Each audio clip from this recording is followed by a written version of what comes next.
Which one you like, Reb? Baden. Thank you. Good morning, Kahal Kadosh. Beruchim Abayim to everyone. Today, Thursday, the 4th day of Kislev, corresponding to the 16th day of November. Please bear with me for the dedications of today's. The berachot and all the fruits and mezonot and all berachot that you have today. Thank you, William. Graciously sponsored by the Hebraimian and Linden family, Le'ilun Nishmat, their beloved brother, Stephen David Ben Moshe Be'Esther, that the family a few moments ago concluded the period of the Shiv'ah. So please say berachot in his loving memory. Additionally, today's class dedicated Le'ilun Nishmat, Mrs. Gabi Bat Esther Yaakov Safra, on today being the 11th day of her passing, 11 month, thank you, of her passing, and as well by the Hidari family, Le'ilun Nishmat, the beloved mother, Miriam Bat Bolisa, Mrs. Mary Hidari, Aliyah Shalom.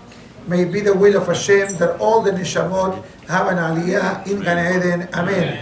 Additionally, today's class, graciously dedicated for the refuah shelema of Yehoyada Yadav Kasav Akohen Ben Farida, Eliyahu Ben Simcha, soldier Shimon Pinchas Ben Rivka, and Zera Shel Kayama Tamar Rachel Bat Hana. May Kadosh Baruch Hu give them a speedy recovery among all the Cholim of Am Israel. May all the soldiers be protected. May all those that are in captivity, Be'ezat Hashem, be returned safely to their home and their families. And Uzi Ben Simi ve Moshe. Uzi Ben Simi Ben Moshe. What's the story with him? Alive? No, he fall down in the top, and he has hemorrhages in the brain. So he needs a refuah shelema. Hashem should give him a refuah shelema. Amen. Okay, so yesterday, hold on, let me just put myself in the proper perspective.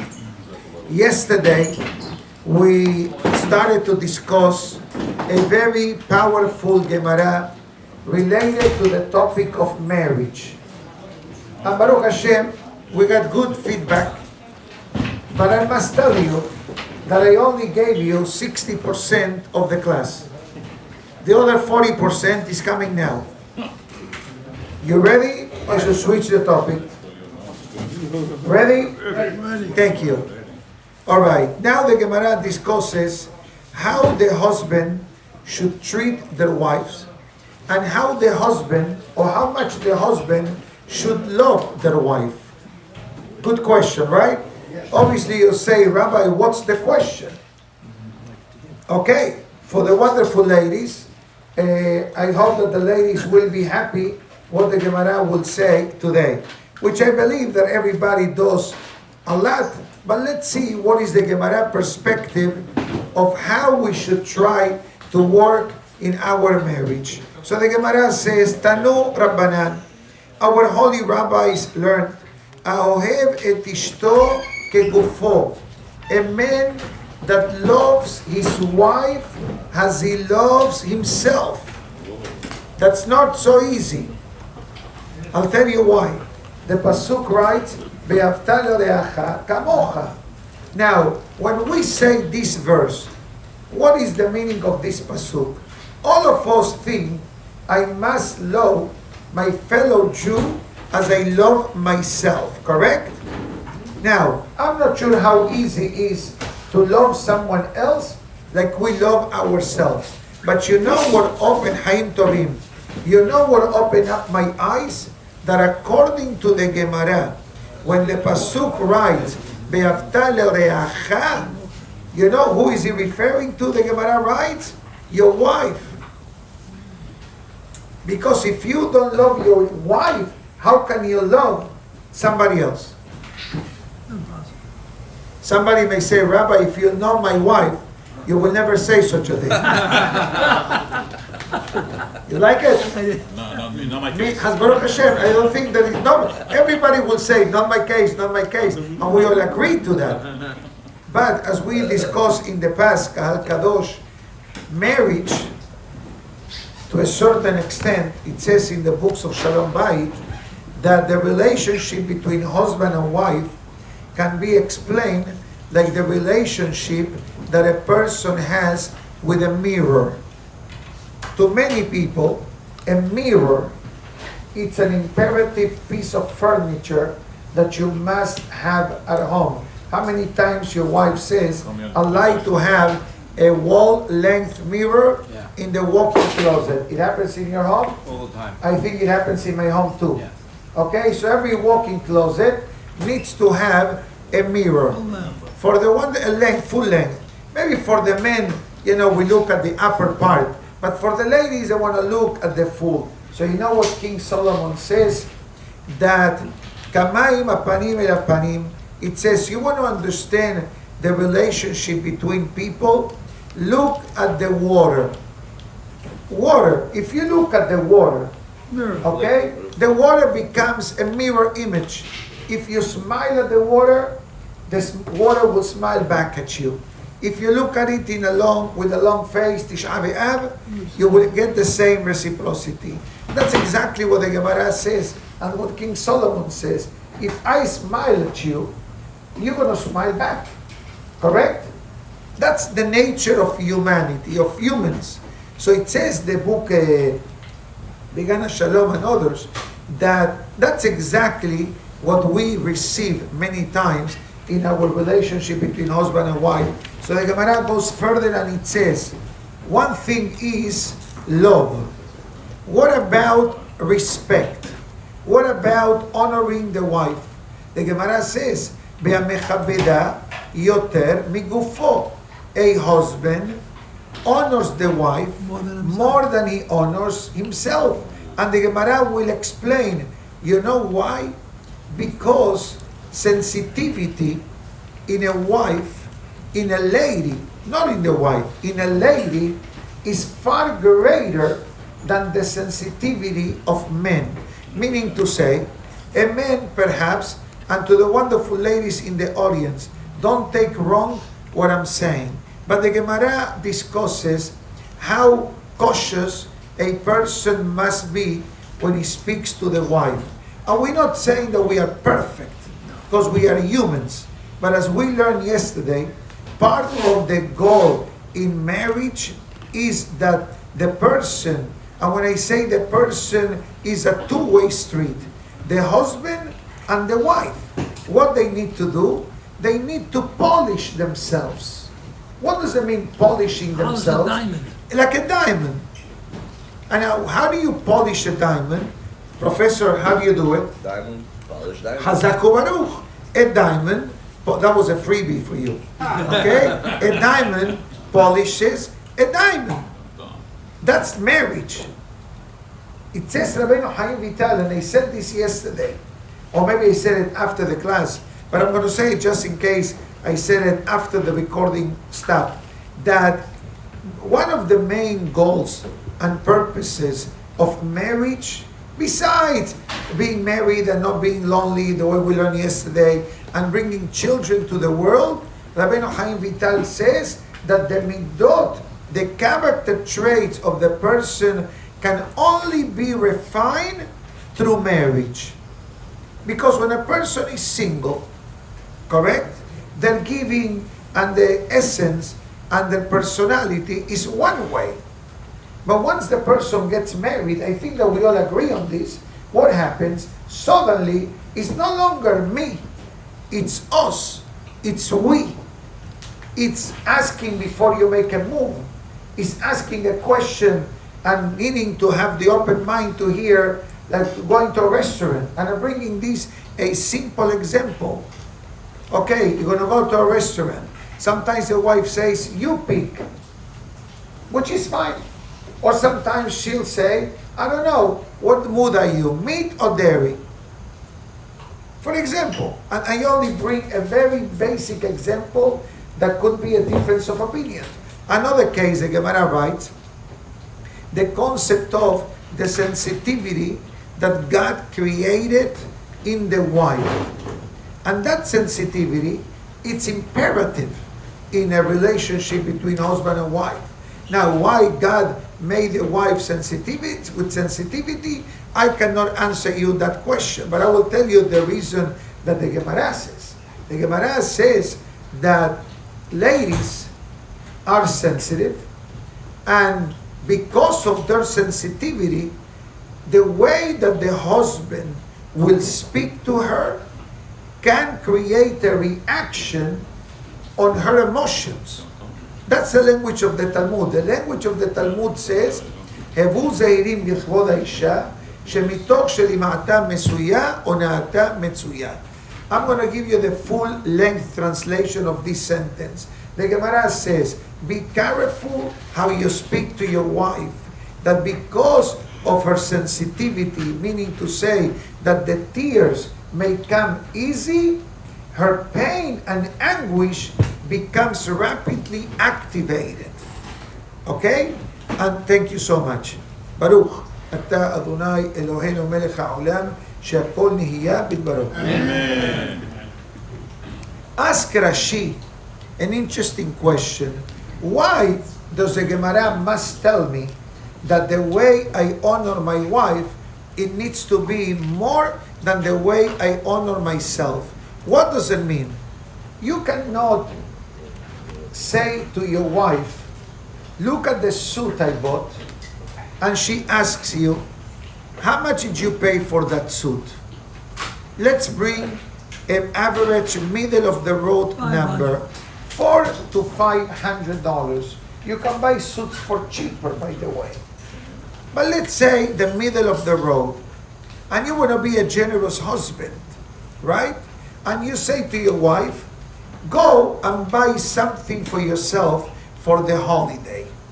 That's a nice statement to say.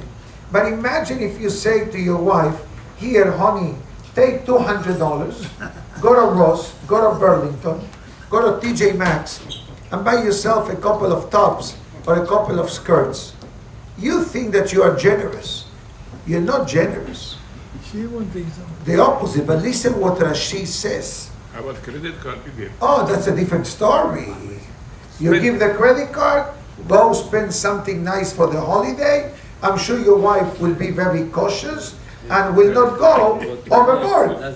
I wanted to spend. I really wanted. I know. I mean, it makes many of us want to give the wife our freedom. Baruch Hashem, you can ask my wife, go and get something nice for the holiday.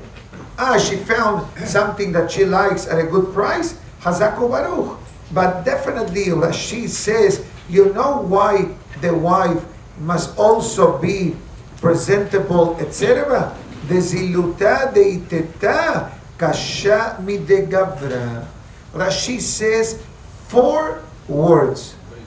Now, I can wear a suit, or a man can wear the same suit 3 days in a row.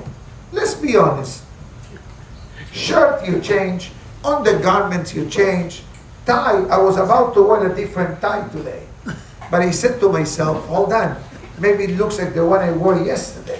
So I said, went to the iTorah.com video, and I said, let me look at the tie I wore yesterday. All right, so that's my mishugas. You know me already. Okay? But a lady, you'll never see that wears 2 days or Shabbat night and Shabbat dinner coming to the synagogue, Shabbat lunch, and Shabbat Friday night, the same. Why? Rashi says it. Because a lady must feel good with herself. And also in the way that they are dressed. I'll tell you a secret. Rabbi Moshe Cordovero writes, and the ladies are going to love this, and the men are going to love this, that when a husband, does something for his wife, it's like he's doing something for Hashem, for the Shekhinah. That's what he writes. You buy a dress for your wife, or you tell your wife, go buy something nice for the holiday, you're doing it for a Kadosh Baruch Hu. That's what he writes towards the end of Tomer Devora. And then you may say, hold on a minute, Rabbi, now my wife is going to listen to your class, and now she's going to believe that she's God. True? You want to know the true answer? According to the holy books, She is. the wife is God's representative in your home. Shekhinah. The holy presence of God dwells at home for the relationship between husband and wife. It's heavy. And that's why when the wife goes to the mikveh on a monthly basis, whenever it applies, how do we call this commandment? Family purity. We don't call it the purity of the wife, we call it the purity of the family. According to some holy books, the wife is God's mouthpiece. When she's talking to you in a certain way, or a certain rebuking way, perhaps, is God sending you a message through her. Which you know what says in the holy books? That is the ultimate gift that God gives the person. He says, rather hear the rebuke from your wife than from a stranger that has no feelings and no emotions. But to the wonderful ladies listening and watching, please, I respectfully ask you, don't take advantage of what I'm saying. Keep the shahata at the bottom. Don't use your hands. Try to be respectful, because as I said before, it's a two-way street. But the Gemara goes even further. Be'amadrich banav ubnotav bederech yeshara. And a person that raises their children in the proper way, be'masi'an samuch lepirkan. And it says they get married, they help their children to get married. The younger, the better. The earlier, the better.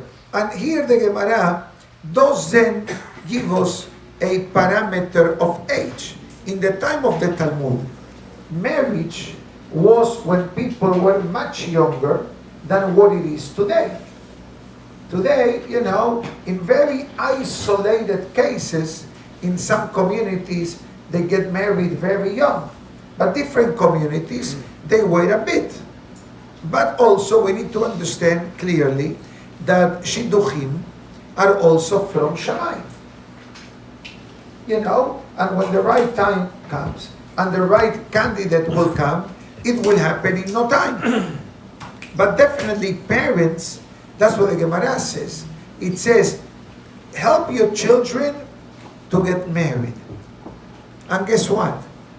Dressing them up accordingly is also part of helping them to get married. Because like it or not, as much as we say in English, don't judge a book by its cover, but the reality of life is that people look. Pashut. People look. The way you're dressed. Hazako Baruch.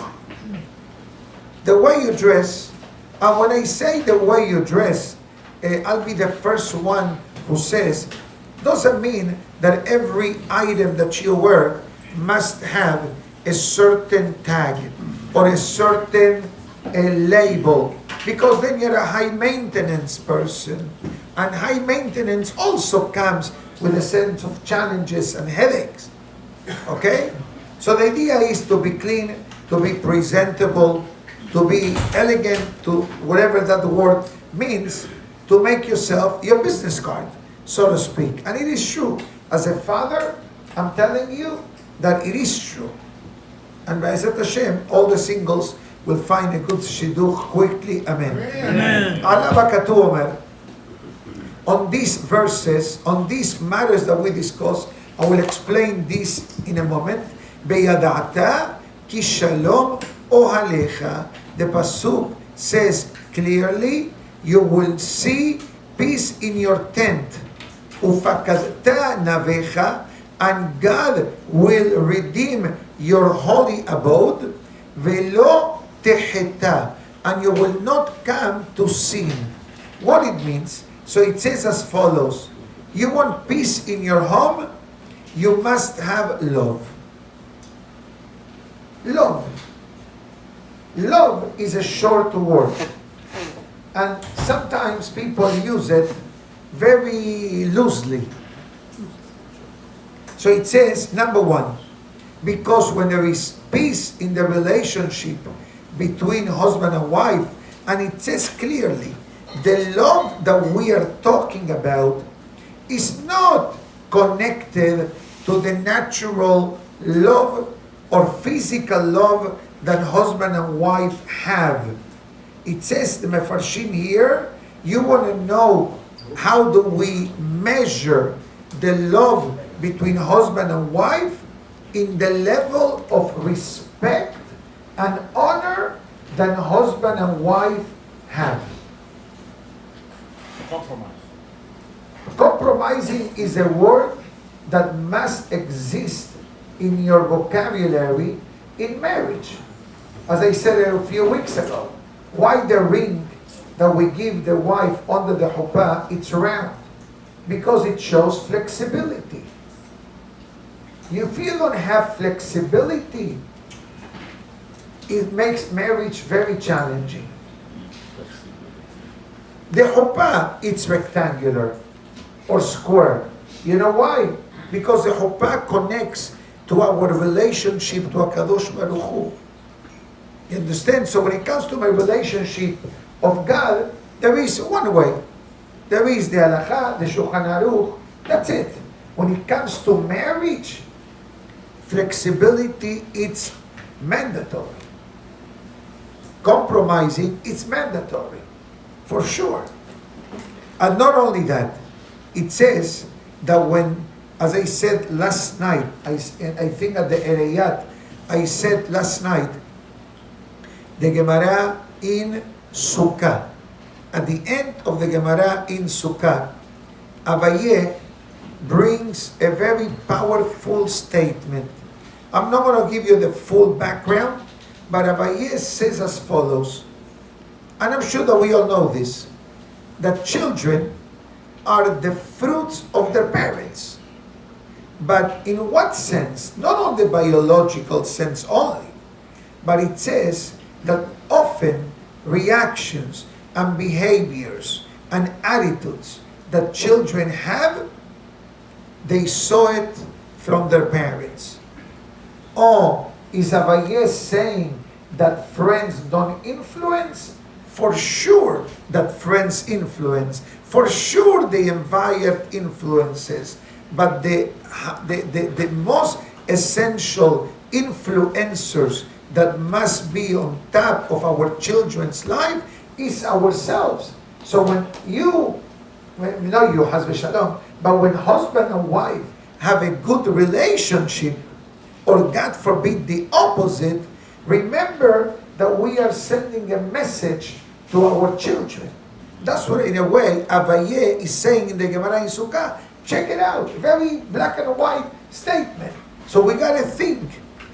Do I nitpick and I start creating a whole balagan? And if you think for a minute that children, including young children, don't absorb and don't have or don't grab what's going on, that's the biggest mistake we can do in our life.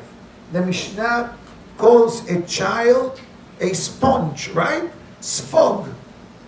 What is a sponge?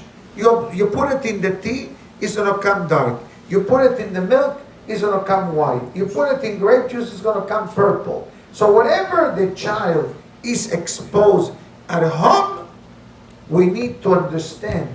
And some parents understand this idea from the early days, and some parents only learn when situations in parenting and educating our children become challenging and difficult. And you heard me in the past, I had cases, not only from my own personal experience, but I had cases of children cloning the behavior of the parents in a negative way.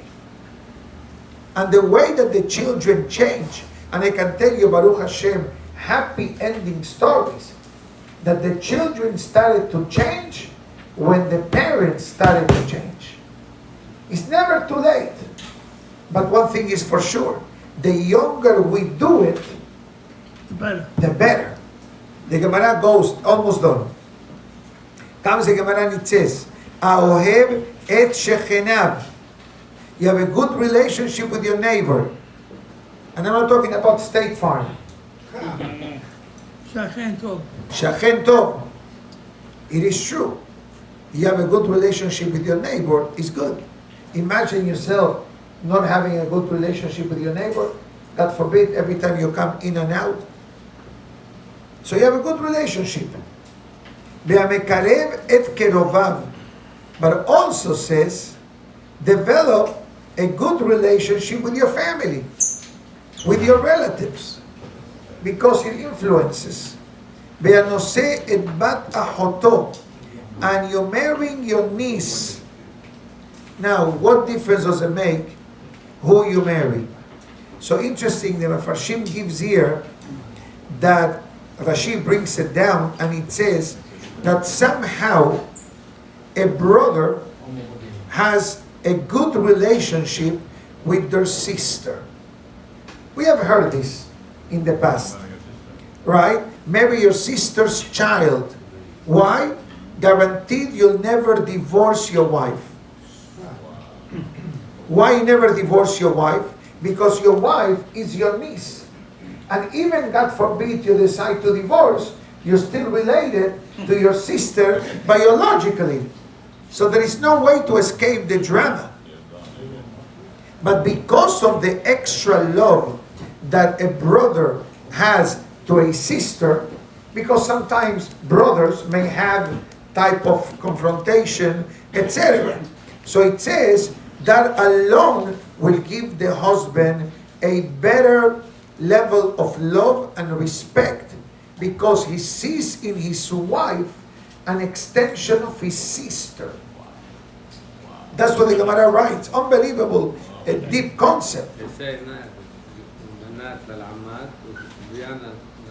Translation. The girls come out like the husband's sisters. Correct. And the Sons comes like the brother of the wife. That comes from the Torah. The Torah writes when Aharon HaKohen married Elisheva, the sister of Nahshon. And right away it says, why does it need to tell me who the brother is? Exactly what he said in Arabic. The brothers, the sons come like the brothers of the wife, and the girls come like the sister of the father. Now, this doesn't mean that automatically that reaction will come. But what I think what the Torah is telling us is that look at the family picture. Because when you marry someone, everybody agrees with this, I hope, you're not marrying only the person. You're marrying the family. You're marrying the family at all levels. And Be'ezat Hashem, praying a lot, it's definitely a mandatory requirement for the marriage, for the success of the marriage, for the success of the children. And let's bring one more. And a person who lends to a needy person when he has a financial need.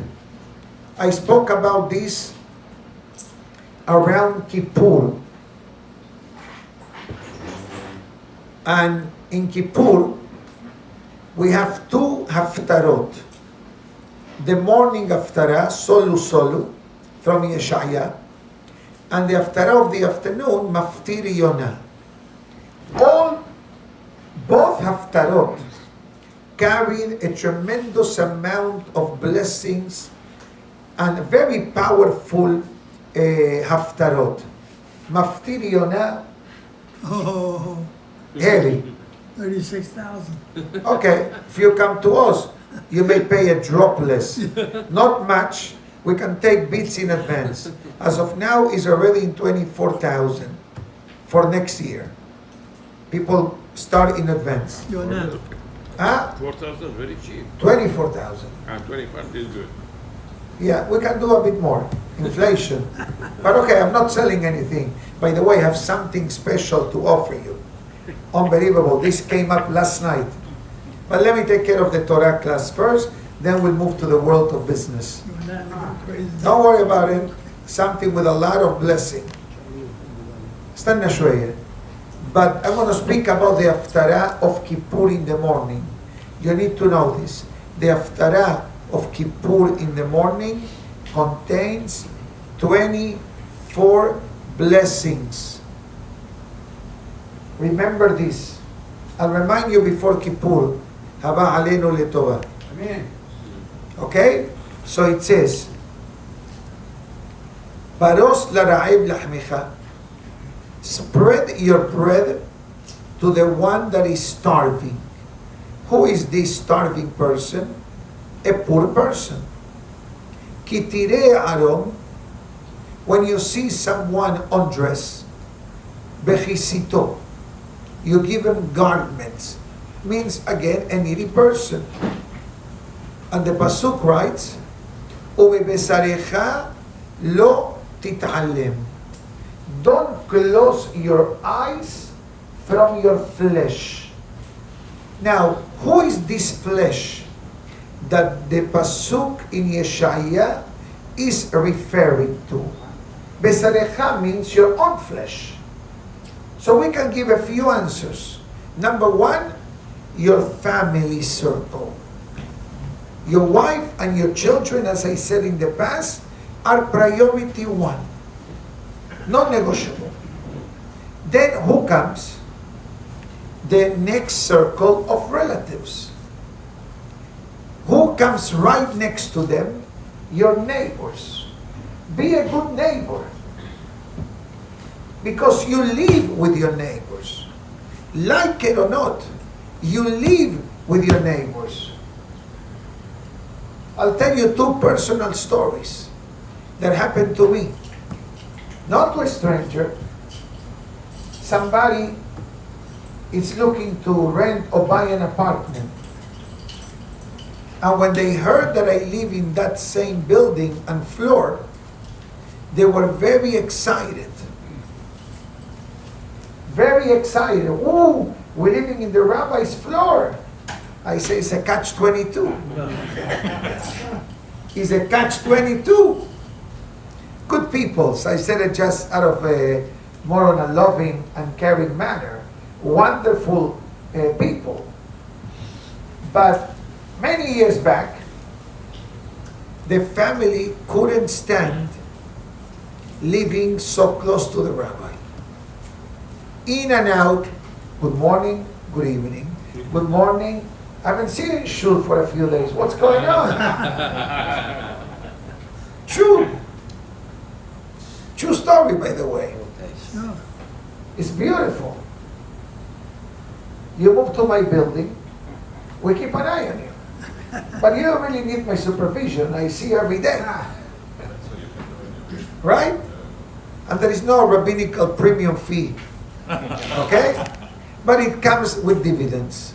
You have any question? I'm down, same floor.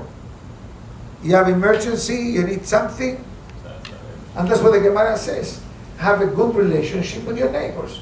You don't know when you will need them, and who knows when they will need you.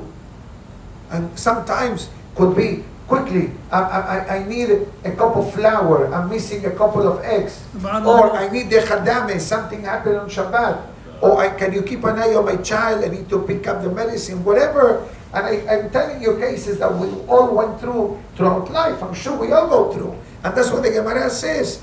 You know what? Don't ignore your neighbors. I'm not telling you to move into their home. Especially among us, Bnei Amenu. And the Pasuk goes further. And it says, you have a good relationship with your neighbors. Because according to some opinions, your neighbors sometimes are closer to us than a relative. Can you relate to that? I think we all can. And then you have a good relationship with your family. So what are the benefits? Tikra el Hashem. One day, you will have a need, whatever need may be. Who are you going to call when you have a need? Besides the rabbi, if the rabbi can help, but all of us call out to Hashem. Ba'Hashem ya'aneh. Baruch haba. God will answer your call. No voicemail. Teshava. God will listen. Bayomar rather, Hineni. God says, what can I do for you? Can you imagine having this direct line of communication? But it says, but if we don't activate this Gemara, loving our wife, honoring our wife, raising our children properly, having a good relationship with people, with relatives, etc. So then, God says, okay, Hazaku Baruch, you fasted in Yom Kippur. Beautiful. You did not eat for 25 hours. But what happened to your change of action? Like Yonah. Why do we read Maftir Yonah in the Mincha of Yom Kippur? For one sentence, God saw the change of behavior of the people. The verse didn't say God saw their fasting, God saw their sackcloth, even though it says it, that people fasted, etc. But the Pasuk highlights on the main goal of Teshuvah. The main thing is the action. And that's what the Haftarah of Yom Kippur and the Haftarah of Mincha of Yom Kippur, that is the common message. Fasting, it's good. Fasting is required. But the ultimate benefit of the fasting is the change. Change of action, change of behavior, change of mindset. And the worst thing, and I think that for today, I'll finish the class.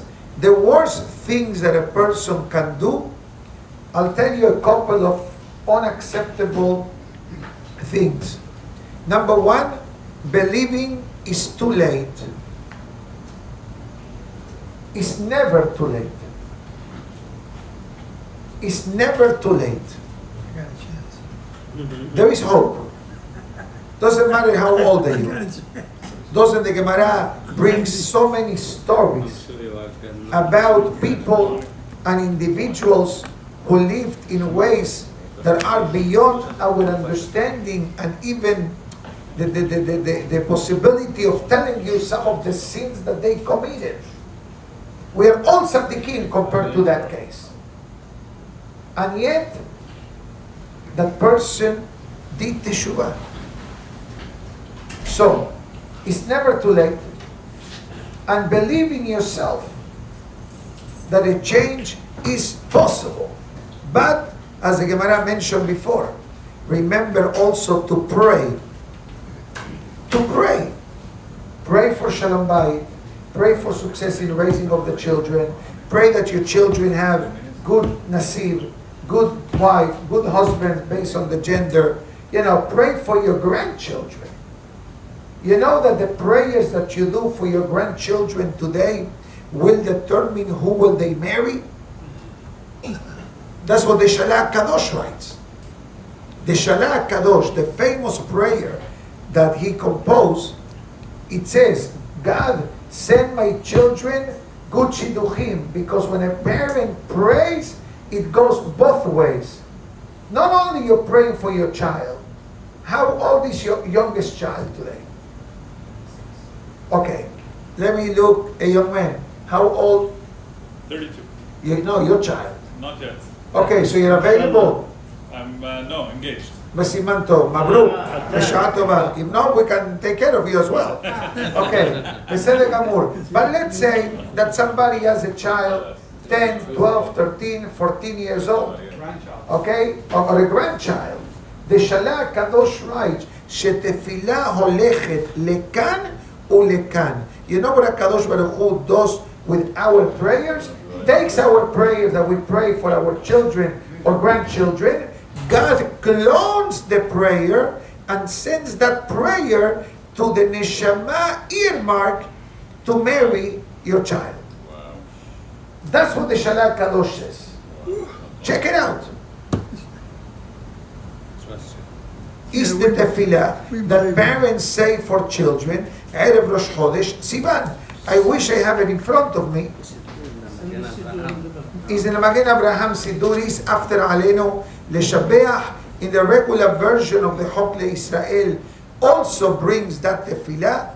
Many parents say this daily, weekly, at least once a year, whatever. But like you pray for Parnasa, we need to pray for the well-being of our children and our descendants. Because that is our ultimate blessing. As we learned a few weeks ago, that is not good enough that we were good Jewish parents. We need to make sure that we have good Jewish grandchildren. Because that is the true success as parents. Is the next generation. That means if we gave the necessary tools for our children, for them to become good parents to their own children. It goes even further. I believe, let me see if I missed the Rashi or the Mefarshim on this particular Gemara. I think that I covered it, but let me just scan this very quickly.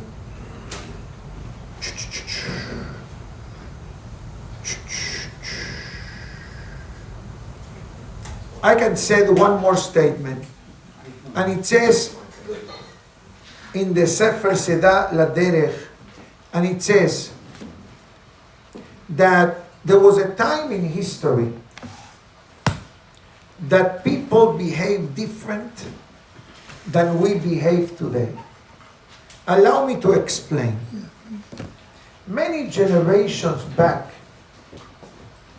there was an idea that the way after Alinu L'Shabeach in the Shacharit prayers, on the weekday Shacharit prayer, after the Parashah of the Man, I believe, that the way they will get close to God, it was through Sigufim. Have you heard of this? No. Sigufim means self-inflicted restrictions in life. To make long story short, I bring you some examples. Certain sins, transgressions, used to be a formula of how many days of fasting you will need to atone for that sin. It's written. And for a while, people did it. Used to be people that will fast every Monday and Thursday. There are people who do it for very holy reasons, but the norm of the cause doesn't do fast. We already do the fast that we have through the year. Until came Rabbeinu Ha'ari, and then was reinforced a couple of generations later by the Baal Shem Tov, that fasting doesn't really change much unless the person changed their behavior. So that's what the Sedala Derech says. You may say, you know what? I only eat meat in honor of Shabbat. I only drink wine in honor of Shabbat. I only eat bread in honor of Shabbat. So then if you don't eat bread, meat, chicken, wine, so what do you eat? Are you a vegetarian? So the Sedala Derech says, that's not the way of the person. You want to eat meat? Faddal. Eat meat, but with control. Besides the kashrut level. You want to eat a meal? You be in charge of the food. Don't let the food control you. How many times you guys tempt me? You put 2 sambusak here, you put 2 sambusak there, and what do I tell you? Remove the Yetzer Hara because he's a good friend of mine. I'm going to start with one. I said, maybe I didn't eat enough to say ala mihya. Then I'm going to eat Good two. excuse. But then I say, hold on a minute. There is a Gemara topics that talks about eating food in even numbers. If you eat two, it's zugot, it's a problem. So what are you going to do? You have to eat three. I gave you a derasha of how to eat three sambusaks now. What kind of tricks? You see, I can give, this is how the Yetzer Hara comes to us. The Yetzer Hara many times comes to us as a tzaddik. And he tells you, no, say eat one of each. So you say beracha before, you say beracha after. Suddenly, it tempts you, yani, to do things that later on you're going to regret. So therefore, says Yisrael Derech, live a normal way of life, but remember to bring godliness in any area of life. And it's possible. In every stage of our life, there is a room to bring godliness, the way Shlomo HaMelech says, in all the pathways of your life, you are able to bring godliness. I'll finish with this. And it says, just 1 second, right here. And it says, I come to implore you that my children and my grandchildren and all my descendants, there will be a good, kosher descendants. And it should never be found in any one of my offsprings any kind of stain or trouble, but only peace and goodness and righteousness in the eyes of the Almighty and in the eyes of humanity.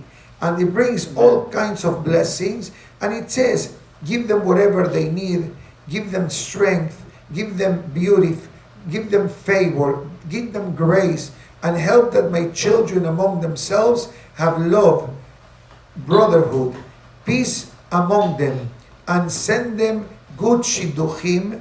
And the shidduchim should be like the way I pray for my descendants, because one prayers, ehad, one, ole lekan ulkan. The prayer gets cloned. Like what I ask for my descendants, Hashem will take it, and for my future descendants. We don't know who our grandchildren will marry, but one thing is for sure, we want the best for them. That's what this prayer says. Okay, my good friends? Baruch Adonai Le'olam. Amen ve'amen. Then I'll tell you the business opportunity that I have for you. For the shul, not for me personal, God forbid. רבי חנניה בן הקשה אומר, רצה הקדוש ברוך הוא לזכות את ישראל לפיכך, הרבה להם תורה מצוות שנאמר, אדוני חפש למען צדקו